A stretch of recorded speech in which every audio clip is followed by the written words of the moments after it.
On the chilly morning of December 21st, 1970, Elvis Presley and two bodyguards walk up to the northwest gate of the White House. The men give a handwritten letter to a security guard requesting a meeting with the president. The letter is quickly taken inside where Nixon aides look it over. It reads, Dear Mr. President, first, I would like to introduce myself. I'm Elvis Presley and admire you and have great respect for your office. The drug culture, the hippie elements, the SDS, Black Panthers, etc., do not consider me as their enemy, or as they call it, the establishment. I call it America, and I love it. Sir, I can and will be of any service that I can to help the country out. So I wish not to be given a title or an appointed position. I can and will do more good if I were made a federal agent at large, and I will help out by doing it my way through my communications with people of all ages.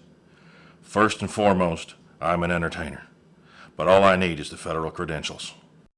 I will be here for as long as it takes to get the credentials of a federal agent. I have done an in-depth study of drug abuse and communist brainwashing techniques, and I'm right in the middle of the whole thing where I can and will do the most good. I am glad to help just so long as it is kept very private. I would love to meet you just to say hello if you're not too busy. Respectfully, Elvis Presley. Elvis's letter is delivered to the desk of Bud Krogh, the head of the White House's anti-drug initiatives. Bud invites Elvis back to his office, and after talking with him about the fight against drugs, he finds that the king is sincere in wanting to help. Bud types a memo to the White House Chief of Staff Bob Haldeman, requesting a meeting with the president. Haldeman okays the visit, writing a personal note on the memo. You must be kidding. The meeting is set. Bud calls Elvis and asks him to return to the White House a little before noon.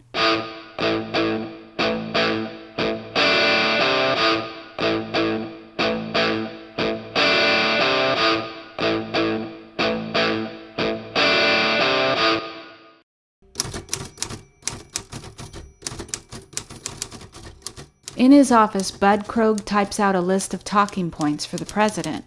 It includes statistics on drug abuse and information about the recent deaths of Jimi Hendrix and Janis Joplin. Bud envisions several projects for Elvis, such as a TV special where Elvis shows parents how popular songs glorify drug culture, the development of a rock musical with the theme Get High on Life, or the recording of a live album with the theme Get High on Life. Just after 11:30 a.m., Elvis and his bodyguards return to the White House's northwest gate, but the Secret Service won't let them in. Elvis has brought a gun with ammunition, a gift for the president. After surrendering the weapon, Elvis is allowed in, assured the president will get the gun later. Presley meets up with Bud Krogh once again, and at 12:30 they are ushered into the Oval Office. Elvis enters in grandiose style, wearing tight purple velvet pants, a shirt open to his chest, gold medallions, and a purple velvet cape. President Nixon, dressed in his gray suit, rises from behind his desk as Bud announces, Mr. President, this is Elvis Presley. Bud watches as Elvis shakes the president's hand. Hello, Mr. President. Elvis starts the meeting by sharing his family portrait, along with some police badges he's collected. Priscilla, Lisa Marie, my badges. I really support what our police have to do. After admiring the collection, Nixon asks Presley to pose for an official picture.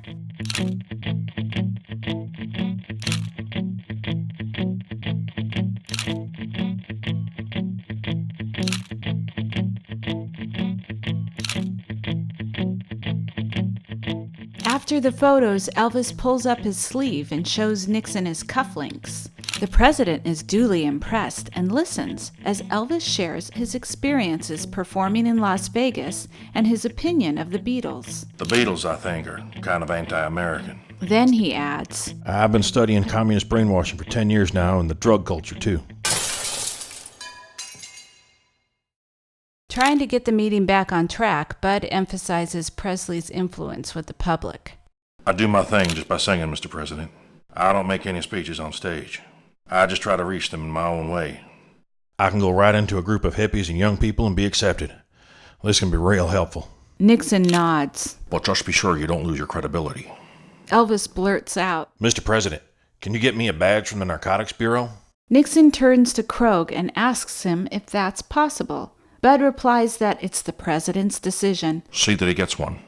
Elvis, overcome with emotion, bear hugs the president. Thank you very much, sir. This means a lot to me. Elvis asks Nixon if his bodyguards can say hello. Then Sonny West and Jerry Schilling are invited in. Oh, I see. Yes, I see. A few hours later, Elvis gets his coveted badge from the BNDD, a predecessor of the DEA. Though Elvis had wanted to keep his White House visit a secret, on January 27, 1972, the Washington Post's Jack Anderson publishes a column unveiling the Oval Office visit. This is the first the public hears of the now infamous meeting, but certainly not the last. The same can't be said of Elvis's anti-drug work. Now that he had his badge, it's the last the administration hears of the singer, who also goes on to forever deny his country his vast communist brainwashing expertise. Though their meeting lasted less than an hour, the glory of this odd event lives on, as the photo of the King of Rock and Roll and the President of the United States shaking hands goes on to become the most requested item from the National Archives, beating out even the U.S. Constitution and the Bill of Rights. This is when Elvis met Nixon, and that's history.